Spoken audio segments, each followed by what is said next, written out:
Ready? Go ahead and call the meeting to order for the Dickinson County Commission, August 17, 2023. I would like to also say that Commissioner Peterson won't be here today, so it'll be Commissioners myself and Commissioner Chamberlain. So if we'd stand for the flag salute, I'd appreciate it. Pledge allegiance to the flag of the United States of America, and to the republic which stands one nation under God, indivisible, with liberty and justice for all.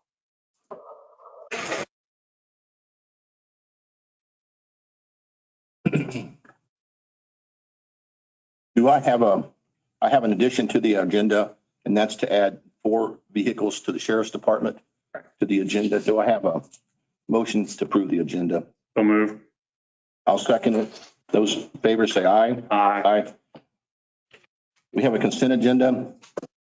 Consent agenda, the minutes for the, I believe the August 10th meeting, a payroll of $498,750.80. Abatements is $72. Escape tax, and I'll ask that question in a minute about what escape tax is, 456.46 cents. Credit card wire of $21,722.42. Utility wire of $7,798.50. An EMS bond for $5,238.75. Janelle, would you want to elaborate on what that escape tax is real quick? So the escape tax is basically taxes that should have been assessed that escaped going out. So that's the simplest version of it. Okay. Do I have a motion to approve the consent agenda? So move. I'll second it. All in favor, say aye. Aye. Aye. Opposing. Commissioner comments, Commissioner Chamberlain? Last Thursday, I attended the Dickinson County Economic Development Corporation. Lynn was going to be out of town. They appointed, I can't think of her last name now. Goodall. Yeah. She's going to be acting until they decide what they're going to do to fill that position. There will be a September 14th. They're going to have an appreciation deal for Doug Smart and Cassie Wilson out at Darren Volkman's place. So we might put that on. I'll probably be attending. Okay. I'm sure Lynn will be, and if you're around, or Marcus might want to go just to be on a Thursday night. So that's all I have, Ron. Okay, thank you, Craig. We did have some guests in this morning here. Tim Hamilton come in and talk a little bit about the zoning and housing situation going on that they're working on. And then also the big one was employee insurance issues that were discussed this morning by a company called the Buckley.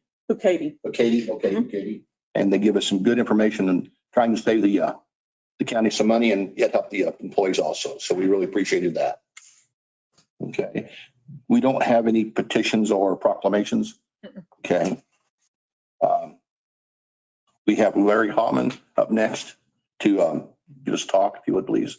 So stand at the podium. You have 3 minutes or so. Just good. And if you would tell us your name and address, Larry. I'm Larry Hoffman, 1426 1800 Avenue.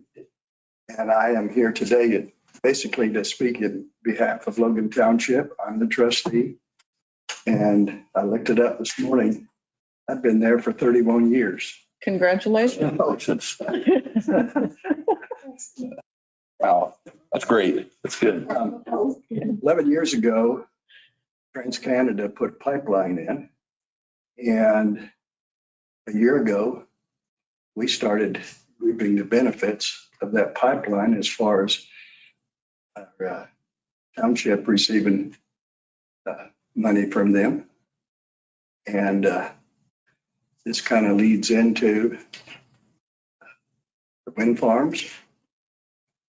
10 years from now, I won't be on the board, but this will. You never know, Larry. Yeah, finding a replacement's tough. This is true. But that'll make a big difference to the revenue for counties as well as our townships. We see the cost every year going up, and especially since COVID. Our price of our culverts have doubled. Yes. And we're seeing a lot of culverts that we're needing to replace. And we do as much as we can when we can.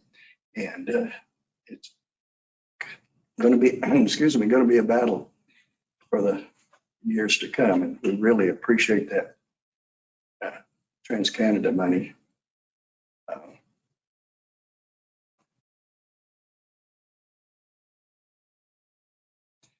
Yeah, in 10 years, the windmill project should give some finances to the townships as well as the county. And appreciate you listening to me. I wanted to make sure that our township, Logan at least, was represented in this struggle. So thank you. Well, thank you, Larry. Appreciate that. I can tell you that they've not submitted their application yet, the wind farm company. So as soon as that's in, then we will start our process, and And that could be years from now. it could be a year, but we'll see. Yes, yes. All right, thank you. Thank you. Thank you. Other public comments? No other public comments? Okay, I'm prepared to speak. I figured I'd have all of these people beating on me. It'll be recorded, so you'll have that. Okay. Good morning, Commissioners. I'm Joyce Rock. I live at 1669 1300 Avenue, Hope. Today, I'd like to discuss a topic of paramount importance, property rights. Property rights are a cornerstone of our democratic society. The right to own and control property is not just a legal concept. It is a fundamental human right that empowers individuals, encourages economic growth, and fosters innovation. However, we find ourselves at a critical junction where some groups are attempting to undermine these essential rights under the guise of their opposition to wind energy. Property rights are the bedrock upon which our nation was built. They enable us to create, invest, and flourish while providing the necessary incentives for hard work and responsible stewardship. These rights extend beyond mere ownership. They encompass the right to use, lease, sell, or develop property as we see fit within the bounds of the law. Property rights drive economic prosperity by encouraging entrepreneurs and innovators to invest in their ideas, knowing they can reap the rewards of their labors.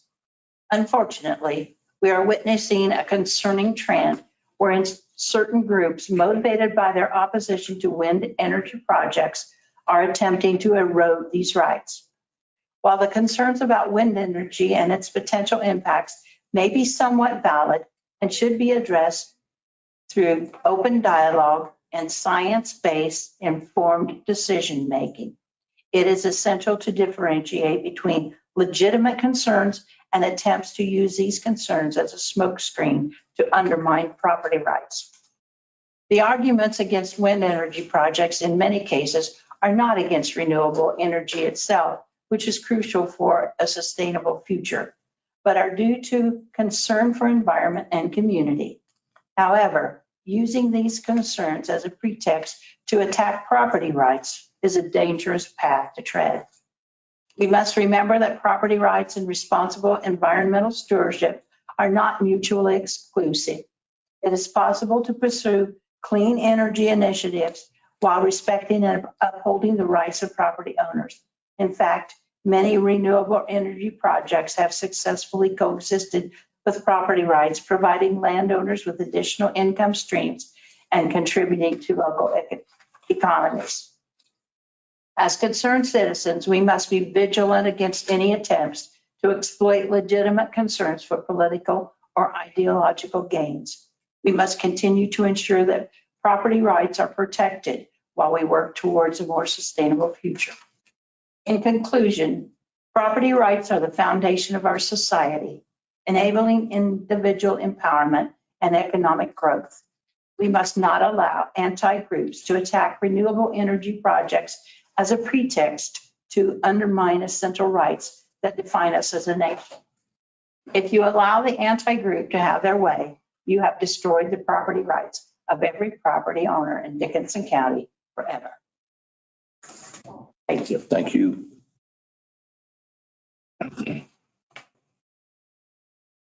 Do Do we have any other public comments before we begin to, do you folks like to say anything? Reports from the county office, Janelle?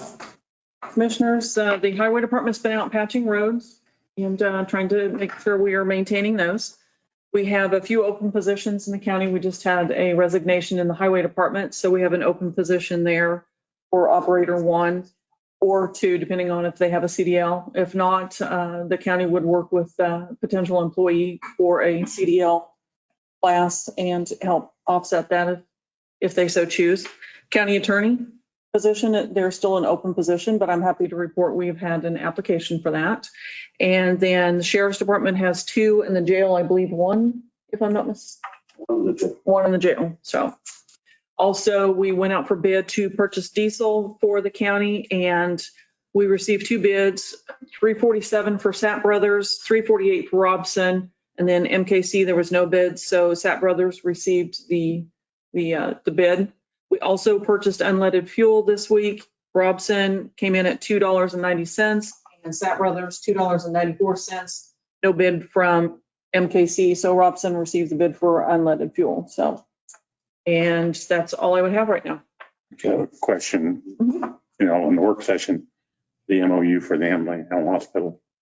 Yes. So I have emailed that to Dr. Rankin, and she has reviewed it. She's comfortable with what we have in it, but there has been some discussion based on what we talked about last week. If the county does not continue with that responsibility, she has some questions about how they should respond to that. So I put it on there for you to review and take a look at it, and we'll add it to the agenda and we can make a decision one way or the other. So she's comfortable is what she told me. If we choose not to, they just would not accept any dogs at large that come in from outside a city limit.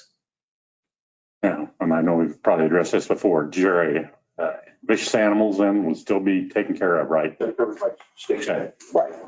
And they are addressed in the resolution that we. I thought I read that. Yes, yes. That's all I had, Ron. Okay, thank you. Notice in the community, oh, wait a minute. Counselor Doug. Doug was here. I'm not sure where he went. He had to run upstairs, so I'm not sure if he's gonna make it back down. Okay. All right, notice in the communication, we're still receiving some communication with the wind farms, both directions, negative and positive, in regard to wanting them or not wanting them. And we do keep track of all that and put them in our file and share them with the other commissioners. That's all the communication I have. Ron, I should have a couple from the computer. Sure. Our catalog email to us in opposition to it, and then there was a one power facts. I'll give it to to put in the file. Okay. We have an introduction and consideration for resolution. This resolution is number 081723, a surplus property. You want to discuss that a little bit, Janelle? Absolutely. And so this is following statute 19-211, and it's a listing of property that is no longer required or able to be used by the county. So there's quite a few things on this list. It includes 4 vehicles, a loader bucket, AC unit, doors, bicycles, rodent trap, and police scanners, extinguishers, drills, a multitude of things. So what we will do is work with Purple Wave Auction Service, and they will come out, they will write a brief description, they'll take pictures, post it on their website, and then we will have a public auction for that in, I'm going to guess in the next month or so, just depends on when we can get them out here for that. But we have to, by law, declare them as surplus and then move forward with that auction. It's not a public, it's an online auction. I'm sorry, it's an online auction. Yes, yes. So, Okay, do I hear a motion to accept the resolution 081723? So moved. I'll second it. All those in favor say aye. Aye. Opposed? No sign. Motion carries. Unfinished business. Do we have any, Janelle, unfinished business? do not. Okay.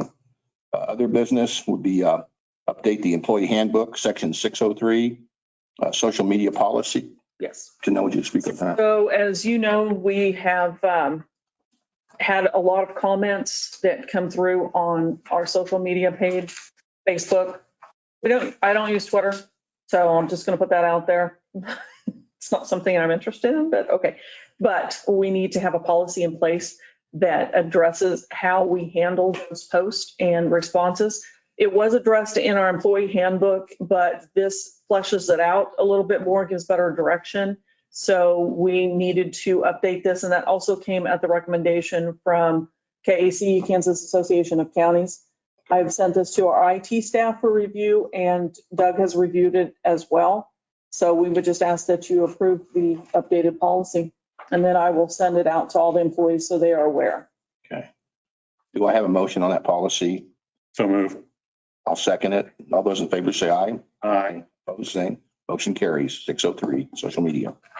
The other business would be the purchase of vehicles for the sheriff's department. And Janelle, would you elaborate on that? Or Actually, Sheriff Davis is here, so We've gotten the 2024 budget to purchase 4 vehicles.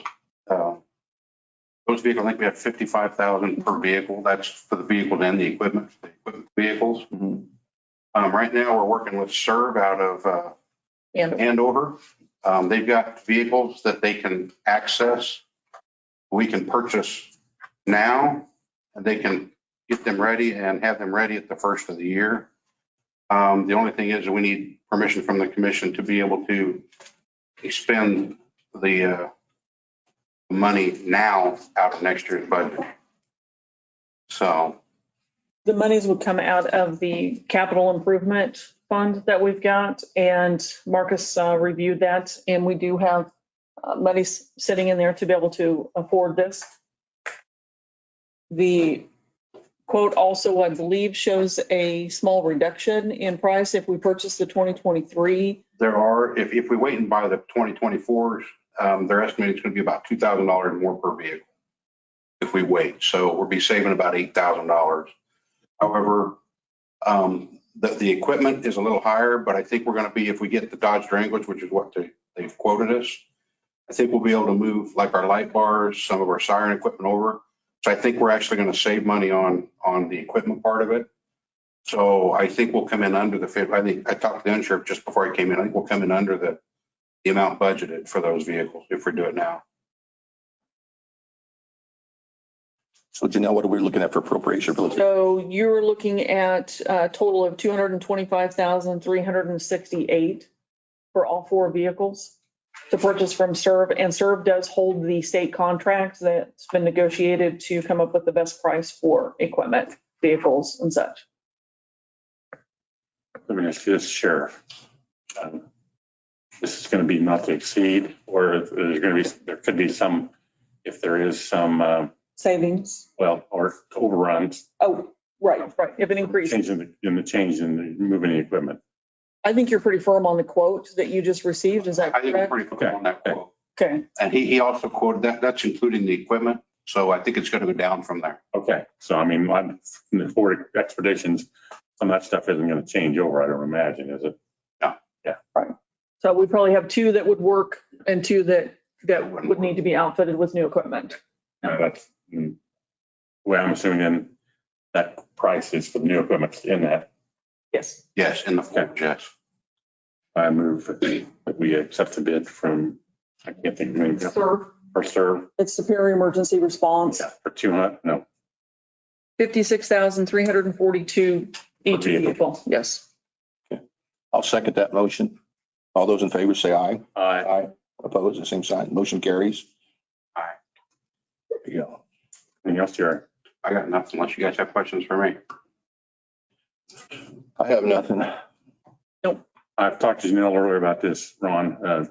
KAC has on their website some of the LATVR Mhm. videos. I think we need to be remiss if we didn't watch some of them, because it's going to be a big push from the KAC Right. to get that back, because it's ad valorem tax reduction, which was in 202, which the state did away with in statute. The information we've got, I think it was ours about $900,000, I believe. We've gotten, if they'd have funded it like they should have. Mhm. So it's going to be a big push. Right. And if you saw Jay's comments in the newsletter this last week. And Mike Taylor. At Taylor's, yes. So we'll plan on showing the videos. Yeah. There's about 3 of them, so we may not want to. All right, good. Thank you for your time. I appreciate it. Thank you, thank you. Also, I will be here next week. I'll be attending a AAC meeting the 30th of August. If there's any ideas, legislative policies, there'll be 2 opportunities to get it on the agenda. Okay. Are you going to do home rule again? I think they've kind of let that Yeah. big push. They're still on the radar, but it's the LATVR is Kind of taking, headlines. Yeah. I move we adjourn. I'll second it. All those in favor say aye. Aye. Opposed, same sign. We are adjourned.